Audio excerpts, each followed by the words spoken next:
Man, let's just start, dude. Let's just start. Run it back, nation. What is good? Sixers sickos. What is good? Absolute sicko behavior to be putting yourself through Sixers turmoil on Christmas Day. Supposed to be an enjoyable day. Supposed to be a very family, fun, friendly, wonderful day. And we chose to end our Christmas Day with a Sixers game. Not just a Sixers game, a Sixers game without Joel Embiid. And we still did it to ourselves. All the signs were there for us to not watch this game. And we still did it to ourselves because we are sickos. Everybody in the chat, thanks for being here. Thanks for tuning in. 80 people in here. Give me 80 likes. Let's get down to business. The Sixers lose to the Miami Heat, 119-113. Sixers playing without Joel Embiid. Miami Heat playing without Jimmy Butler. I would still think that, the Heat were 17-12 coming into this game.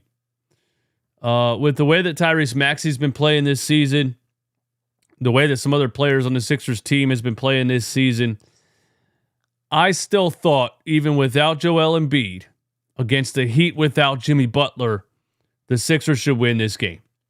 I thought they should win this game. I did think that. It didn't go that way. It didn't go that way for lots of reasons. And they lost. The frustrating part is that the Sixers started this game out pretty hot. Tobias Harris had 9 points in the first couple of minutes of the game. There won't be too much Tobias slander in this game. He gave us 27, after dropping 33 a couple games ago, I said the pressure's on for Tobias to continue to be a reliable scorer. And he gives you 27. He starts the game out 9 points in the first couple of minutes. I thought, the main story is clearly that Tyrese Maxey was drunk.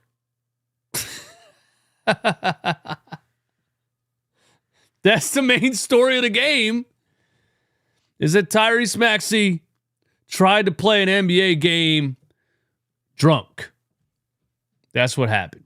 I'm being facetious, or I'm being sarcastic, or whatever the fuck. Whatever word is, I don't know. It's been a long day. It's Christmas Day. Give me a break.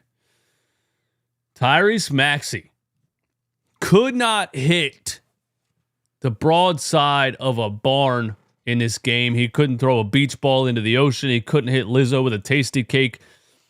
Tyrese Maxey couldn't hit a prostitute in a brothel in this game. Tyrese Maxey couldn't score in a South Philly sports bar at 2 a.m. in this game. Tyrese Maxey there was nothing.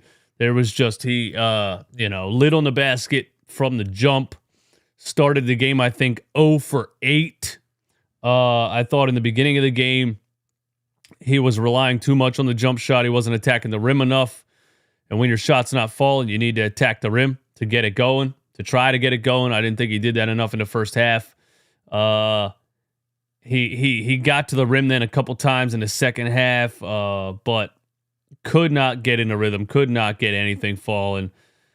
I will say somewhere in the middle of the second quarter, even a broadcaster mentioned the fact that Tyrese Maxey wasn't getting foul calls, but we're not going to blame it on that. Tyrese Maxey just had a very, very, very cold shooting night.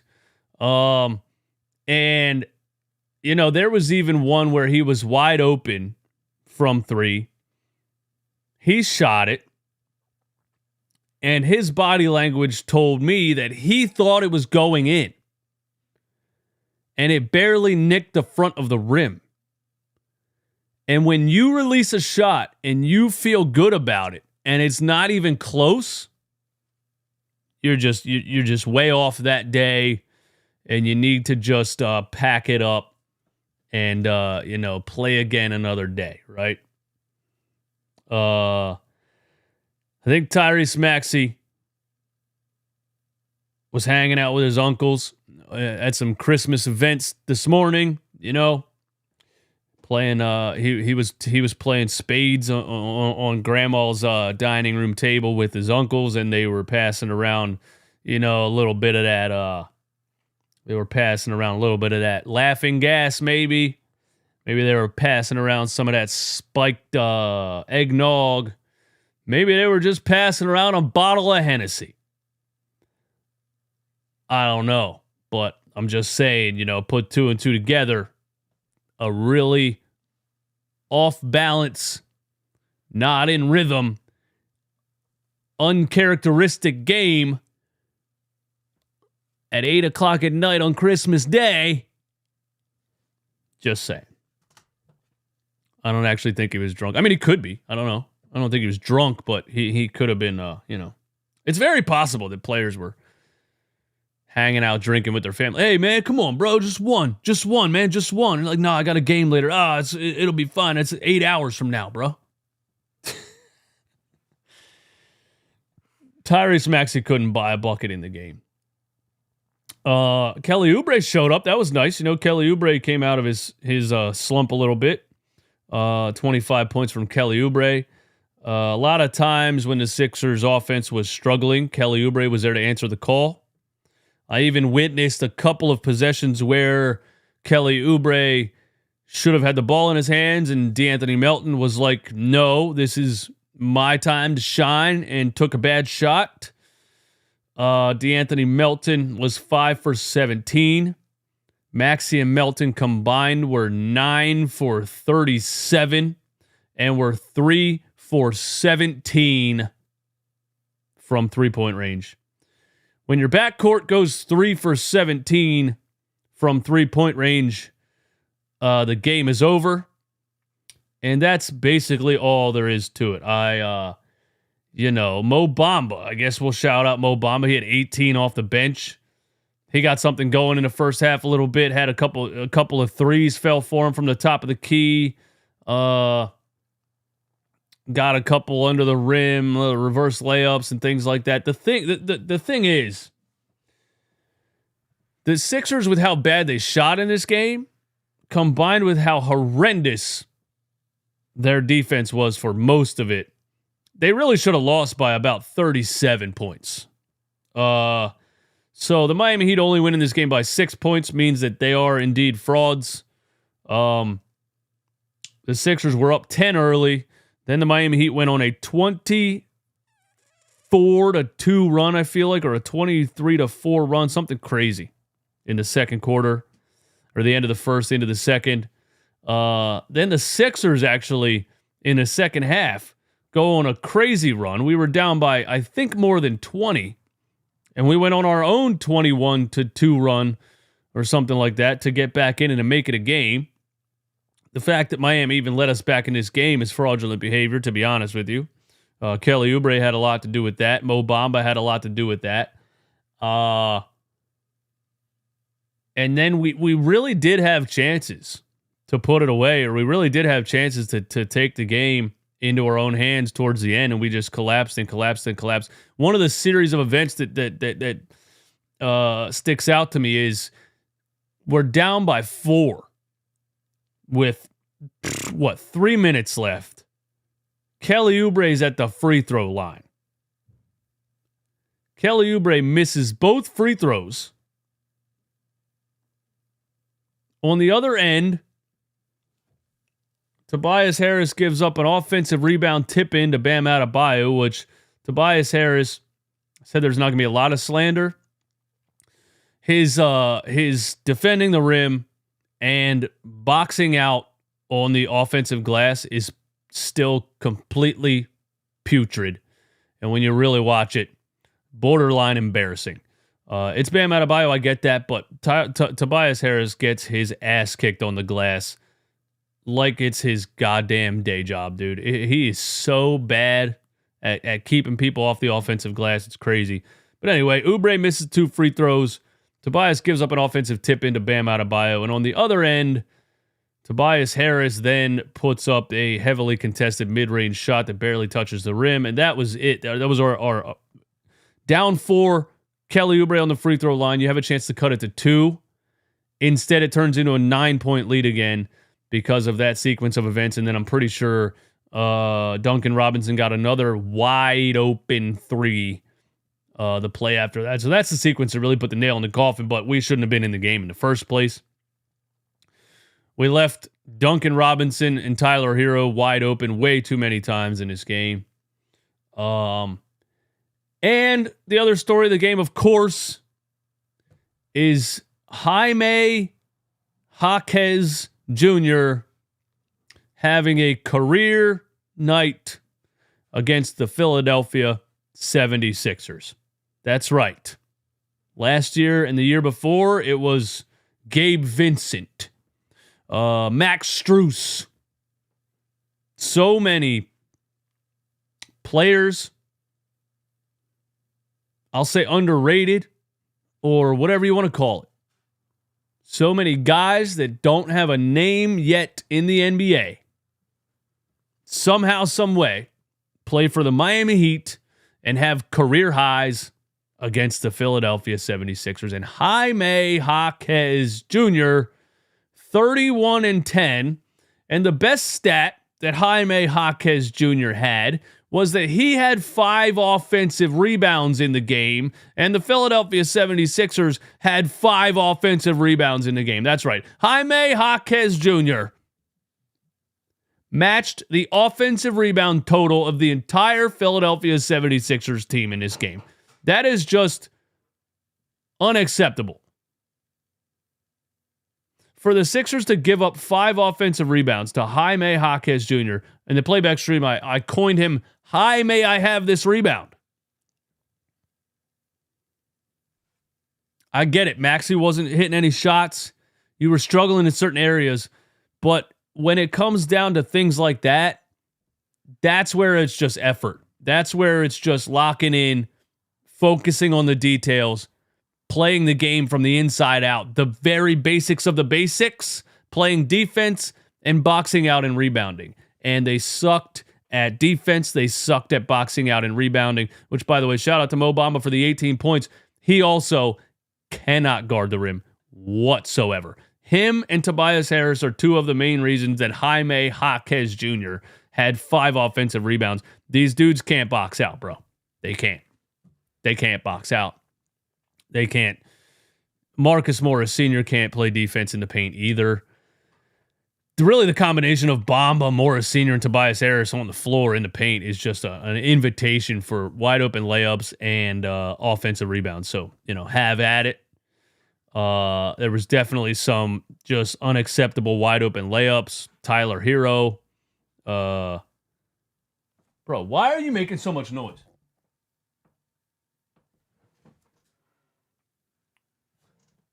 My dog is on the staircase. Jackson, is that you? What are you doing? Why are you sitting on the staircase? Because there's a flying stink bug. Where? Will you please go downstairs? Thank you.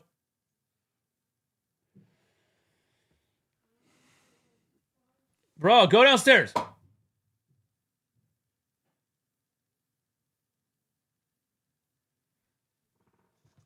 Anyway, I think I got everything out that I needed to get out anyway. Shout out to my 8-year-old who's supposed to be sleeping right now, who is on the stairs because there's a flying stink bug downstairs. Maxey was a flying stink bug tonight. I agree with that. Yeah, I don't have anything else to say, man. Let's I'll let you guys take it away, man. It's Christmas Day. The game sucked. I don't really want to talk about it that much more. I'll let you guys take it away, man, and then I'll get out of here. You know what I mean? Thanks for everyone that's here on Christmas Day. Thanks for being here. Carolina Villiers. We got the best rookie this year. Wemby who? Merry Christmas. Hey, Merry Christmas to you also. Yeah. You got the best rookie this year? Jaime Jaquez. I would have liked to see Lofton in the game today. Yeah, I told you guys that wasn't going to happen, bro. Look at the video I put up earlier. Now, what made you guys think that Nick Nurse, who for some reason, by the way, won't play Jaden Springer anymore, what made you think Nick Nurse was going to play a player that just signed a 2-way contract yesterday? No matter what you think of Kenny Lofton Jr., it just wasn't going to happen. Do you know how depleted your roster would have to be for you to play a 2-way guy that just signed a contract yesterday? And we are depleted right now, playing without Embiid and Batum. Honestly, Embiid and Batum are two of the key components to this team when we're playing at our best. Yeah, there's no way Kenny Lofton was going to play in this game. That's insane to think that was going to happen. Would he really have brought anything anyway? The question is, can Kenny Lofton box out and play defense in the NBA? Probably not. Probably not. I think he has an offensive skill set, but our biggest problem outside of the fact that Maxey, couldn't throw a beach ball in the ocean was that we couldn't defend and we couldn't box out.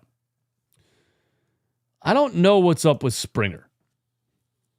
I don't know. The thing about Jaden Springer is Nurse was playing him in the beginning of the season.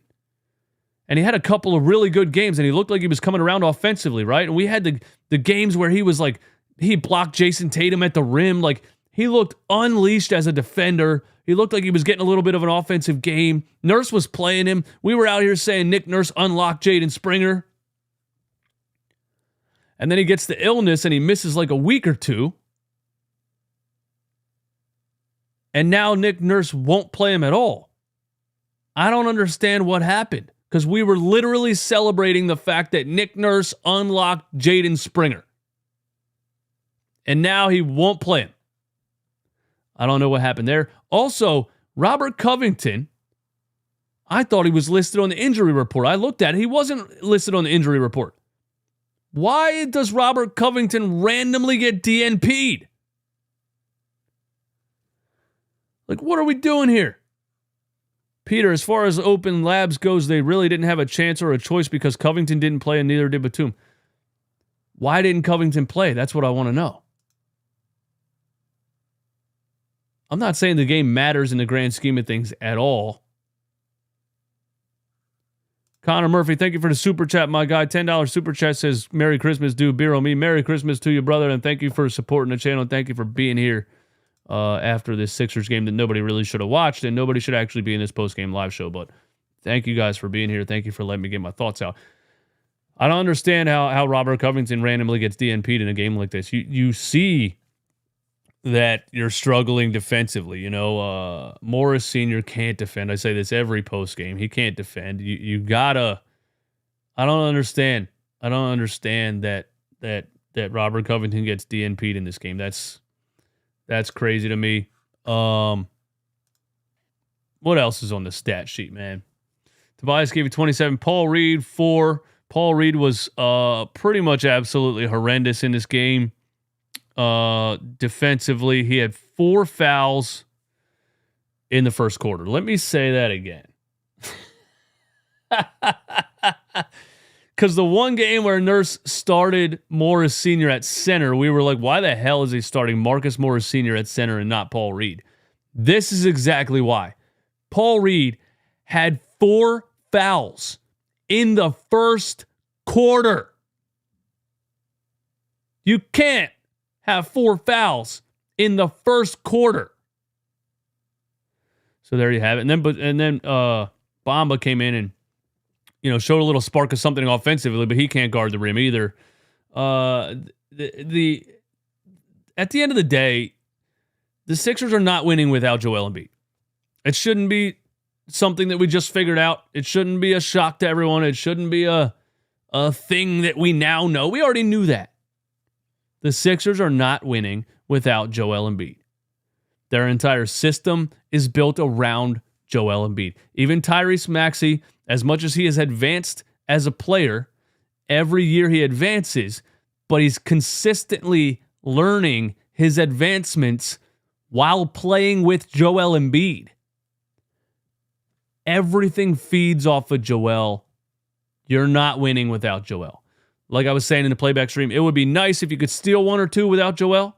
You should probably be able to beat the Miami Heat without Jimmy Butler, without Joel. But it doesn't matter that much in the grand scheme of things, because if you don't have Joel, you're not winning anything anyway. You know what I'm saying? How far are the Denver Nuggets going without Nikola Jokic? First round exit? Right. Sixers without Joel Embiid, first round exit. It just is what it is. So really, when you play without Joel Embiid, does it really matter? Because if you don't win without him, you're losing anyway. They're not winning without Joel. They're 0-5, I think, without him in the regular season. It'd be nice to steal a game or two, but again, you're not winning a playoff series without Joel, so who really even cares that much? At the end of the day, you need Joel Embiid to be healthy to have a shot at anything, and that's not going to change. They're not the deepest team in the world. They have a lot of nice pieces that fit nicely around Joel Embiid.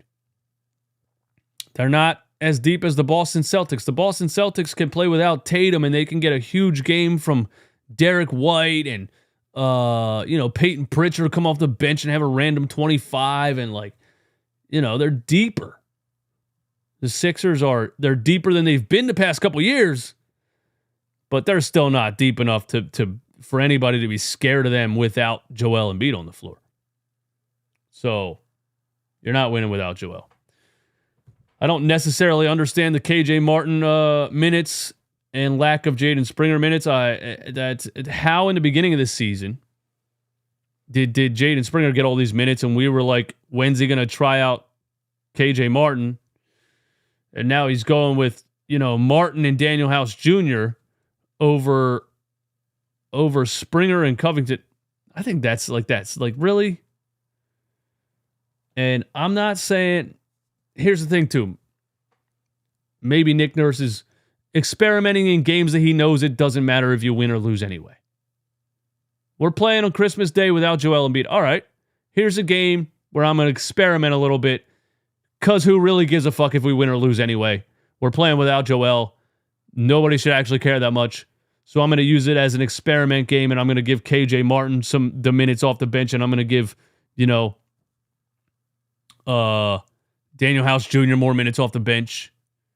I don't know. That's the only thing I can come up with. Because why the hell else would you go with KJ Martin and Daniel House Jr. versus Springer and Covington in a game where you struggle defensively?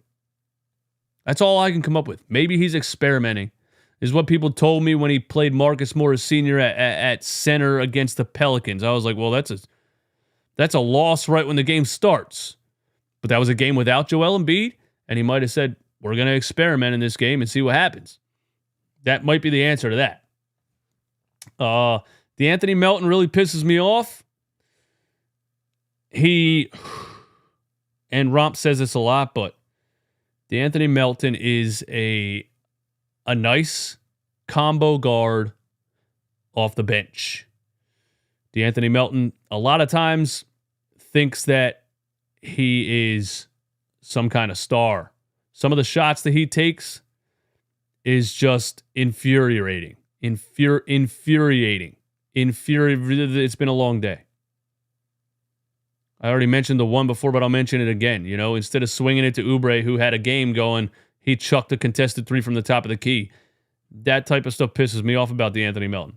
I don't know who you think you are. You're just DeAnthony Melton. Maxey was deferring a lot once his shot wasn't falling, and sometimes Maxey was handing the ball off to Melton so Melton could run a ball screen and try to force his way in the lane and throw up a horrible contested layup, and he can't make a layup anyway. And I was just like, is DeAnthony Melton our offensive game plan? If DeAnthony Melton is running the offense, then just the game's over. What are we doing here? He shouldn't even really be starting.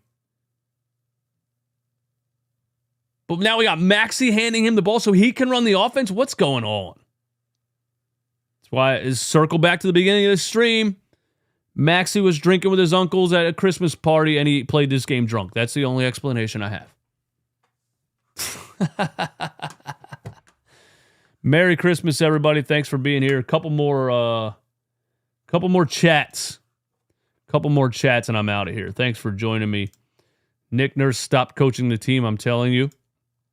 What's with D-House, too? I love the heart, but he does some funky stuff. He's always been like that. He's just a wild card. You never know what you're going to get, which is why you can't play him too much. Again, it's the backup quarterback scenario. It's the Gardner Minshew effect.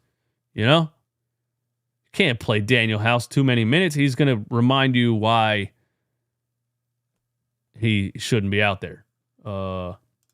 Reed should have been in more of the second half, even with the foul trouble. I don't know, man. Like, Paul Reed and Mo Bamba. I think one of our biggest problems is still the backup center position. Specifically, paint defense. Without Joel Embiid guarding the rim, nobody else can do it. Nobody else on the roster can guard the rim. We don't have that backup center that can guard the rim. There's nobody on this team that can defend the paint, not named Joel Embiid. What else we got? Covington must have DNP because of injury, although he was upgraded to available today. Knee. Okay, that makes more sense. I didn't see him on the injury report. He was upgraded to available, but then he didn't play. I don't know. I don't know. Maxey's not a star yet. A little bit of an overreaction to a bad shooting game.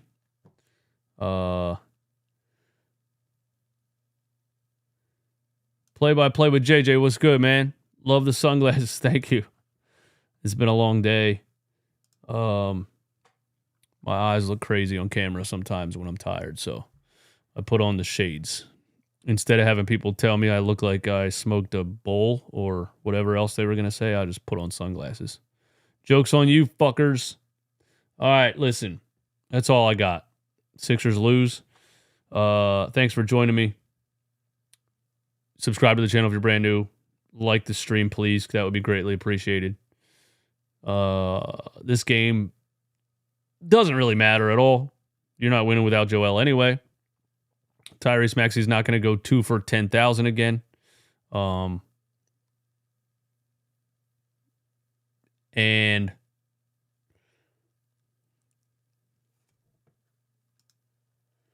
if backup center is still a problem after all these years, doesn't that fall on Morey, or is criticism only reserved for Doc and Elton? Bro, I've ripped Daryl Morey to shreds more times than you can probably count on 5 hands.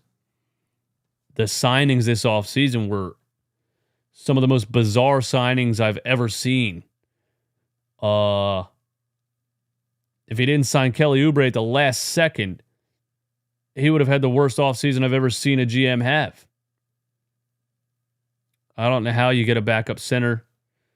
But, you know, Doc Rivers did refuse to give Charles Bassey a shot, and then they released him, so I can still blame it on Doc Rivers, actually.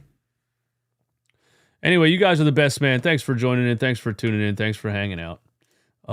Merry Christmas, everybody.